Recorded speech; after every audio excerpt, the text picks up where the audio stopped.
بسم اللہ الرحمن الرحیم۔ السلام علیکم۔ غسل کے دوران مدینہ کی ایک عورت نے مردہ عورت کی ران پر ہاتھ رکھتے ہوئے یہ الفاظ کہے کہ اس عورت کے فلاں مرد کے ساتھ ناجائز تعلقات تھے۔ بس یہ بات کہنا تھا کہ اللہ تعالیٰ نے اپنی ڈھیل دی ہوئی رسی کھینچ لی۔ اس عورت کا انتقال مدینہ کی ایک بستی میں ہوا تھا اور غسل کے دوران جو ہی غسل دینے والی عورت نے مندرجہ بالا الفاظ کہے تو اس کا ہاتھ میت کی ران کے ساتھ چپک گیا۔ چپکنے کی قوت اس قدر تھی کہ وہ عورت اپنا ہاتھ کھینچتی تو میت گھسیٹتی تھی مگر ہاتھ نہ چھوٹتا تھا۔ جنازے کا وقت قریب آ رہا تھا، اس کا ہاتھ میت کے ساتھ چپک چکا تھا اور بے حد کوشش کے باوجود جدا نہیں ہو رہا تھا۔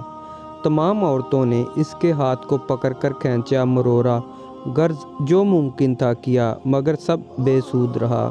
دن گزرا، رات ہوئی، دوسرا دن گزرا، پھر رات ہوئی، سب ویسا ہی تھا۔ میت سے بدبو آنے لگی اور اس کے پاس ٹھہرنا بیٹھنا مشکل ہو گیا۔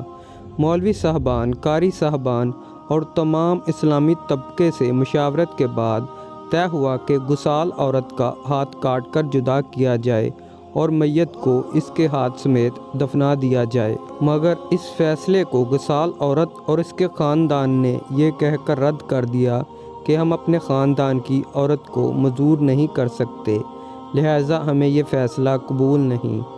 دوسری صورت یہ بتائی گئی کہ میت کے جسم کا وہ حصہ کاٹ دیا جائے اور ہاتھ کو آزاد کر کے میت دفنا دی جائے، مگر بے سود اس بار میت کے خاندان نے اعتراض اٹھایا کہ ہم اپنی میت کی یہ توہین کرنے سے بہرحال قاصر ہیں۔ اس دور میں امام مالک قاضی تھے۔ بات امام مالک تک پہنچائی گئی کہ اس کیس کا فیصلہ کیا جائے۔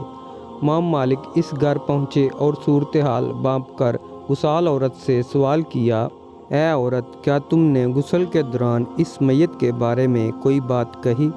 غسال عورت نے سارا قصہ امام مالک کو سنایا اور بتایا کہ اس نے غسل کے دوران باقی عورتوں کو کہا کہ اس عورت کے فلاں مرد کے ساتھ ناجائز تعلقات تھے۔